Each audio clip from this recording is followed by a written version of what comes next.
dicing for the lead. Rob Huff will want to avoid any such problems that cost him a barrel load of points, but again, he's got grip to spare. Part of it in the corners, but part of it, it seems he can get the car stopped slightly better than Tarquini can as well.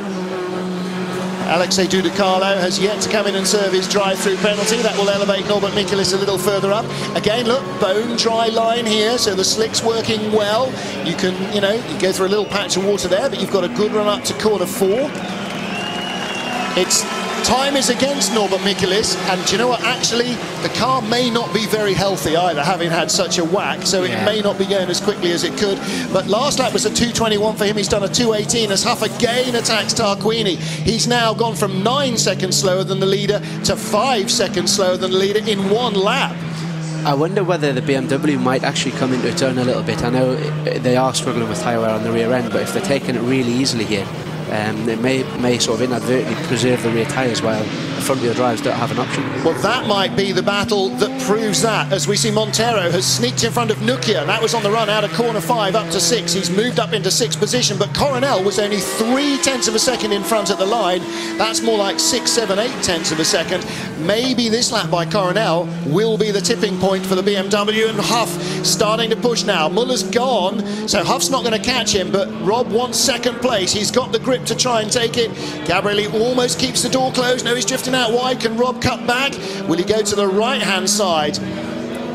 It depends on how dry it is around the outside here, but it would potentially be on the cards that you could get a run around the outside. He's done him up the inside. Gabrielli goes onto the dry, and the tyre just rolls off the bead, doesn't it? And then it's actually like a slick on the wet when you get onto the dry. The rubber just squirms underneath the tyre, and Rob Huff makes it a Chevrolet 1-2. He hunts for water. Good luck down there. There's none to be found. And that gives Tarquini a run down the straight. But Huff had the grip. I don't see that situation changing an awful lot in the remaining laps of this race. Well, they're on lap 11, and here again, look, Nukia is trying to take the place back from Montero, who's on the inside. Nukia cuts back. Great racing between two very different cars. They look ostensibly the same car from the outside. The one we're on's got a turbo diesel, the one in front a turbo petrol. Turbo petrol actually pulled away there again. It shows that that car does have a lot of power when it's working and not breaking down. It's got the power. That much they were absolutely sure about after the testing. It's a quicker car with that engine in, but it's got to last. It's got to be reliable. They've got to get it optimised and set up. Norbert Mikulis again brings the crowd to their feet. Last lap, a 2:14.9 on slicks to the 2:12.1 of leader Muller on wet weather tyres. The slick almost there now.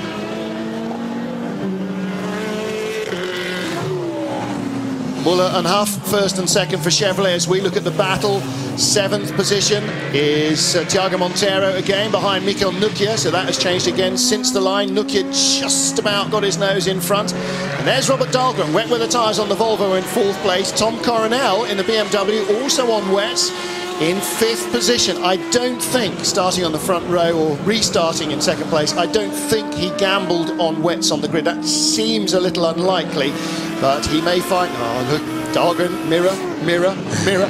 3 times there on that little short shoot while we were watching him, and that's only half of the straight. Checking to see where the BMW is. He knows he's coming. Yeah, the BMWs have definitely come into their own now. If you can, in the independent class, Villa has passed Young, and he's also now catching Niger by 2 seconds on the last, 2.5 seconds on the last lap. Oh, not a good time to be a hare. Managed to make it across the track safely in front of Tom Coronel, I think. Here are the lead pair, Muller and Huff. Tarquini, yeah, unless you go down pit road, I don't think there's any water to be found on that main level pass of the pit straight. So actually, you're really not doing yourself any favours hunting for it as it is. May as well just allow the tyre. And it's not in the straight that the tyre is overheating as much as in the corner, the wet weather tyre. Yeah, it's where you need to be on the dry patches, and that's what hurts it. But if you can get some damp, that's obviously what you're going to go for.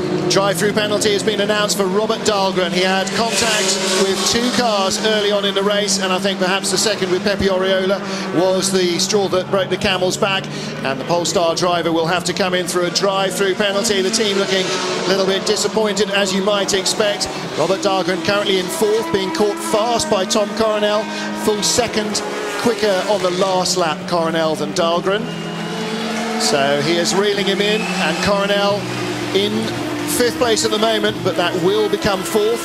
3 laps to go, so Dahlgren will have to serve his drive-through before the end of the race. Even were he not to, he would get a 30-second penalty, which would drop him way down the order anyway. Villa's making big progress as well up the field, but I don't think there's going to be enough laps left for him to get on the back of Montero and Niger.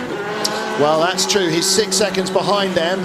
And, well, he actually, Nukia, 2:09 last time, so the 2:10 of Villa is actually lapping quicker. It's Thiago Montero, 2:11.6 to the leaders, who are now doing 2:09, so 3 seconds a lap quicker still there going than they were 2 or 3 laps ago, the Chevrolets, and that shows how much Rob Huff is giving Ivan Muller the hurry up. It also tells you legions about how good they are to their tyres, that they are going quicker and quicker the drier the track gets on wets. Yeah, that's very interesting, but I would imagine that's probably because there's a lot of personal best gone in on that last lap. I think it may just be that as the track dries, there is generally more grip. Coronel right up behind Dahlgren. Dahlgren was right to be watching the mirrors. The BMW has come and gone, and Dahlgren comes into the pit lane to serve his drive-through penalty. So unfortunately, what could have been a great race, unfortunately, has now come unstitched for him. But again, that car has shown so much potential, and maybe with the turbo petrol engine in Brno, another couple of weeks of just getting it running, putting a little bit more reliability and set up into it, that could be a very, very potent force in the Czech Republic. And it's been a bit of a highlight so far for them this weekend. Oh, Engsler's just jumped up from behind Daryl O'Young and Villa, and he's now second. There he is. He's gone by both of them, and again you question what tyres Franz Engsler might have started on, because he was well down in the dozens in below. He might have had a bit of a gamble on some slick tyres. That could be right. He's the fastest person on the track on that last lap. Yeah, on what might be... Oh, Nukia's off. Nukia's off from 5th, and through goes Montero, and Nukia's staying off, because on the wet grass, again, now that is properly full wet conditions there, because it's, as you could see, very soggy and very muddy underneath. He looks like he's almost got a problem. It looks kind of like he's staying off the line there when he came back on. Yeah, well, maybe because Thiago was coming back right front puncture. Predictably, of course, it's a right front puncture. Nukia is the king of somehow getting stuck with punctures. There's his dad, the team, not looking very happy with that. The car delaminating enormously, or the tyre delaminating enormously. And again, you know, overheating is a problem for tyres in these conditions. Fastest race lap, 2:07.7 for Norbert Michelis. He is absolutely flying now. 2:09 for race, still 2:09 for Huff. Commentators just announced that Michelis has set the fastest race lap to the crowd. They respond, they're on their feet cheering and hollering. It's like a NASCAR crowd here, it's great. But 2:09s for Huff and Muller, the race leaders, 2:09.0s. They're going really well still on what must be fairly tortured wet weather tyres. And again, that tells you how good the Chevy chassis is. I think so, and it's compared to well, look at if you look at Coronel as well, he's on a 2:08.5. The BM certainly seem to be coming back, and Engsler on a 2:08.3. The BM certainly seem to be coming back into their own, but look, Muller's just done a 2:07.8, so you're right. Perhaps it is the fact that the track's just drying more and more every set of wheels that go over it. It's drying more and more. But now, yeah, and in fact, Coronel's just set the fastest race lap as well. I was going to say, last lap, Muller and Huff, I think we have to say, first and second probably sealed. Tarquini, 3.9 seconds ahead of Coronel as they started the last lap. We need to watch that one. Engsler soaring up the order. He is now up to 6th position, 2:07.1, the fastest race lap. And look in front of him, Thiago Montero, that is 5th position. That is going to be no, never mind the target. I think he might have done him halfway around the lap. Javi Villa behind, I think, has had the best of his tyres. And Mikkel Nukia comes across the line. I beg your pardon, Norbert Michelis comes across the line, 2:05.3, 2 seconds quicker on that lap than he was on the previous. Yeah, you can see his right rear wheel. Look at the angle of it. It's obviously that car's carrying a lot of damage. It's a horror. It's a shed. You can see bits hanging off it, left, right and centre, underneath, at the back. Nukia's made it round to the pits with his shredded tyre and 3 wheels and a rim. But Ivan Muller handling the wet weather conditions commendably, as you would expect from a 10-time ice racing champion. Doesn't mind if things are a little slippery underfoot. And the Chevy crews again underlining, I think, just what a fine engineering job it is. There's his daughter and girlfriend.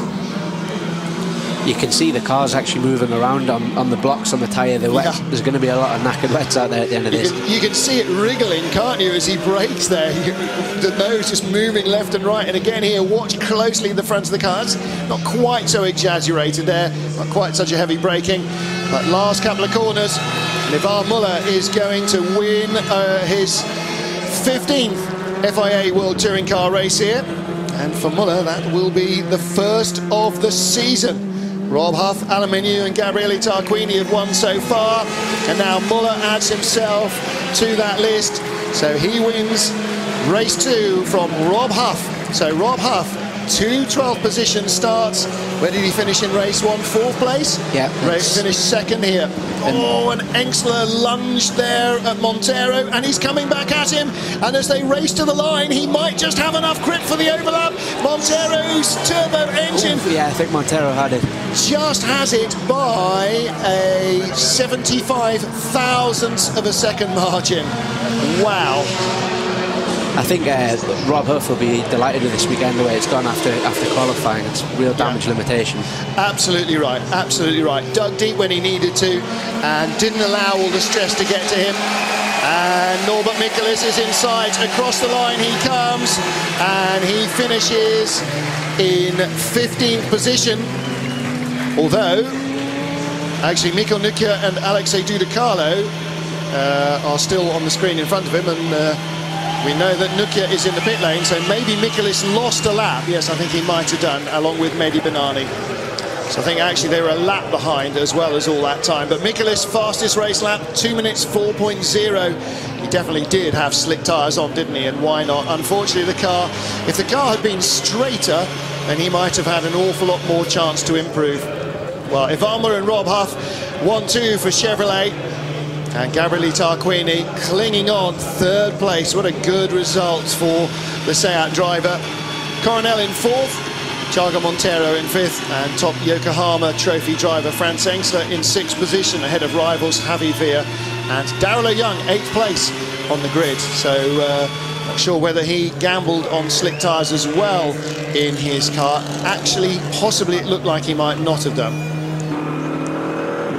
Well, yeah. Norbert Michaelis, what a roller coaster. 2nd place in race 1, down after qualifying, in the highest heights of finishing on the podium after race 1, and again up and down and all over the place in race 2. But a fantastic weekend for him, all things considered. And for Rob Huff, he still has the championship lead.